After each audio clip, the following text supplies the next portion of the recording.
और ख़ास के पूर्णिया में इनकी काफ़ी पकड़ रही है। और पूर्णिया के पहले भी ये निर्दलीय सांसद भी रह चुके हैं। और इनकी पत्नी जो है रंजीता रंजन, वो अभी कांग्रेस की एमपी हैं, राज्यसभा सदस्य हैं, छत्तीसगढ़ से हैं। पहले सुपौल की एमपी हुआ करती थी। तो दो हस्बैंड वाइफ दोनों समय समय पर एमपी बनते रहे। और पप्पू यादव की एक छोटी मोटी पार्टी थी, जनाधिकार पार्टी जिसको कहते हैं, हाँ संक्षेप में जाप कहते हैं, जनाधिकार पार्टी, कैंची छाप उनका। और वो काफ़ी दिनों से एक प्रणाम पूर्णिया अभियान जैसा चलाए हुए थे, जिसमें वो पूर्णिया में अपनी ज़मीन तैयार कर रहे थे। तो लालू को कहीं ना कहीं एक भय हो गया पप्पू यादव से कि यदि पप्पू सांसद बन जाते हैं तो एक बड़े नेता के रूप में उभर जाएंगे और हो सकता है तेजस्वी यादव के मतलब प्रतिद्वंदी की तरह हो जाए। तो लालू यादव ने गंदा खेल ये खेला कि रातों रात बीमा भारती जो जदयू की विधायक हैं रुपौली से, उनको शामिल कर लिया राजद में। और रातों रात सीधे उनको मतलब चुनाव चिन्ह देकर, लालटेन छाप देकर भेज दिया पूर्णिया से। पप्पू यादव कहने को निर्दलीय जीते हैं, लेकिन वो सीट इंडिया गठबंधन की ही आप मान के चलिए जी। 24 लोकसभा चुनाव को देखते हुए देखिए पप्पू यादव निर्दलीय के रूप में जीत दर्ज किए हैं और ऐसे में पूर्णिया सीट से जीत दर्ज कर सांसद बन गए हैं। जिस तरीके से पप्पू यादव टिकट का आज देख रहे थे, इसको देखते हुए कहीं ना कहीं उनको बड़ा झटका लगा था, जिसको देखते हुए पप्पू यादव ने यह फैसला लिया था बीते दिनों कि मैं निर्दलीय के रूप में चुनाव लड़ूंगा। और ऐसे में उन्होंने निर्दलीय के रूप में जीत दर्ज की। हमारे साथ बात करने के लिए बिहार के पूर्व आईपीएस अमिताभ कुमार दास हैं, जुड़ेंगे, बात करेंगे। अमिताभ दास जी, पप्पू यादव जीत गए, लगातार यह सवाल उठाया जा रहा था कि नहीं जीत पाएंगे, कई सारे लोग जो हैं उनके साथ खड़े नहीं थे, टिकट का भी आस देख रहे थे, लेकिन निर्दलीय के रूप में उन्होंने जीत दर्ज की है। वो भी बिहार से पहला ऐसा कोई रहा जो निर्दलीय के रूप में जीता। नहीं, मैं तो देखिए इस पर नहीं चौंक रहा हूँ, क्योंकि मैं तो शुरू से कहता आया था कि पप्पू यादव की जीत होगी और मेरी जो धारणा थी सही निकली।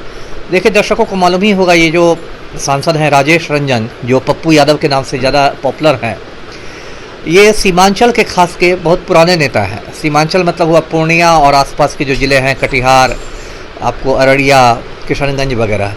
और ख़ास के पूर्णिया में इनकी काफ़ी पकड़ रही है। और पूर्णिया के पहले भी ये निर्दलीय सांसद भी रह चुके हैं।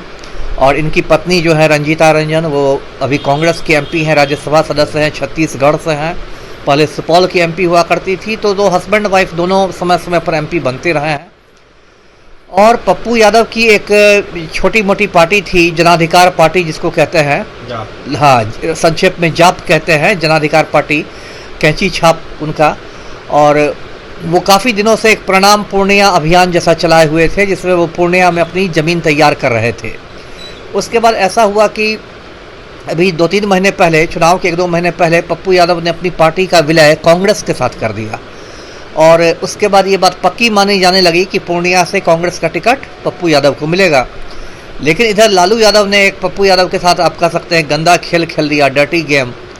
देखिए लालू यादव की क्या मानसिकता है। लालू यादव चाहते हैं कि बिहार में जो यादवों का नेतृत्व है, वो यादवों का नेतृत्व लालू परिवार में ही रहे। मतलब चाहे लालू के हाथ में, राबड़ी के हाथ में, तेजस्वी के हाथ में, मीसा के हाथ में, तेज प्रताप के हाथ में, मतलब लालू एक प्राइवेट लिमिटेड की तरह चला रहे हैं और चाहते हैं कि यादवों का नेतृत्व उन्हीं की फैमिली के पास रहे। तो लालू को कहीं ना कहीं एक भय हो गया पप्पू यादव से कि यदि पप्पू सांसद बन जाते हैं तो एक बड़े नेता के रूप में उभर जाएंगे और हो सकता है तेजस्वी यादव के मतलब प्रतिद्वंदी की तरह हो जाए।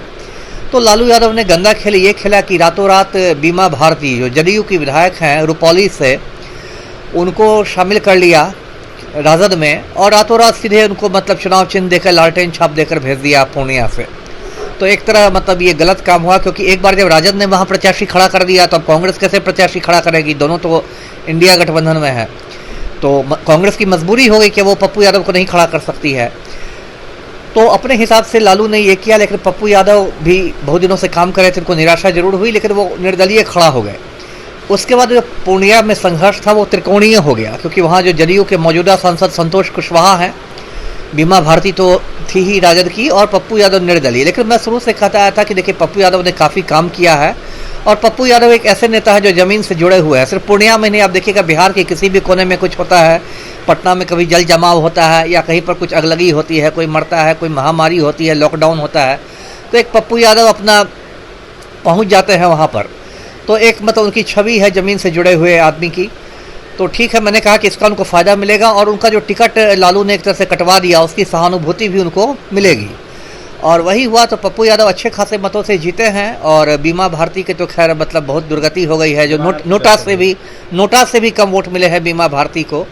तो एक तरह से लालू यादव की मैं इसको व्यक्तिगत हार के रूप में देखता हूँ। और पप्पू यादव तो मुझे लगता है कि या तो कांग्रेस में शामिल हो जाएंगे या कांग्रेस का समर्थन करेंगे, क्योंकि उनकी पत्नी ऑलरेडी कांग्रेस एमपी है और ऐसे भी वो मतलब गांधी परिवार के काफ़ी नज़दीक हैं। उनका बेटा जो है सार्थक रंजन, वो भी कांग्रेस में शामिल हुआ है। तो एक तरह से पप्पू यादव कहने को निर्दलीय जीते हैं, लेकिन वो सीट इंडिया गठबंधन की ही आप मान के चलिए जी। अंतिम में जाने से पहले क्या कहिएगा पप्पू यादव को? देखिए, पप्पू यादव से मैं यही कहूँगा कि वो ज़मीन से जुड़े हुए नेता हैं और अच्छा काम करते हैं। एक उनके प्रति लोगों में सद्भावना है, गुडविल है। और पहले जो उनकी एक छवि बाहुबली की छवि थी वो भी अब काफ़ी हद तक ख़त्म हुई है। तो इसी तरह अच्छा काम करते रहें, थोड़ा वजन घटा लें तो और अच्छा काम करेंगे जी। दमखम तेजस्वी यादव के साथ साथ राज्य के कई सारे नेताओं ने पूर्णिया में जाकर लगाया था, लेकिन उन लोगों का दमखम नहीं देखने को मिला। वही मैंने कहा, देखिए पूर्णिया में पप्पू यादव ने बहुत साल से काम किया है, वहाँ से वो सांसद रह भी चुके हैं। प्रणाम पूर्णिया अभियान उनका चल रहा था। अभी 1-2 महीने पहले प्रणाम पूर्णिया उन्होंने रैली की थी, जो बहुत सफल रैली रही थी। तो किसी की ज़मीन इतने साल से है तो अचानक आप पैराशूट से उतार दीजिएगा बीमा भारती को, तो वो आपकी दाल नहीं गलेगी। दूसरी बात वही जो मैंने कही कि पप्पू यादव का जिस तरह से लालू यादव ने उसको लंगड़ी मारी उनको, तो इसकी भी कहीं ना कहीं सहानुभूति पप्पू यादव को मिली। जो लोग पप्पू यादव के विरोधी भी थे उन्होंने भी कहा कि देखिए पप्पू के साथ ये गलत हुआ, इस तरह लालू को नहीं करना चाहिए। तो सहानुभूति का भी लाभ मिला जी। देखिए, हमारे साथ बात करने के लिए बिहार के पूर्व आईपीएस अमिताभ कुमार दास थे। ऐसे में लालू यादव ने जिस तरीके से पप्पू यादव के साथ सही नहीं किया, गंदा खेल खेला, इसको देखते हुए कहीं ना कहीं उसकी सहानुभूति पप्पू यादव को मिली। और ऐसे में पप्पू यादव को लेकर क्या कुछ कहते हैं अमिताभ दास, आपने सुना है। पप्पू यादव जीत गए, ऐसे में लगातार किस तरीके से सवाल खड़े किए जा रहे थे वो भी आपने देखा था। और भी तमाम खबरों के लिए बने रहे हमारे साथ। बहुत बहुत धन्यवाद।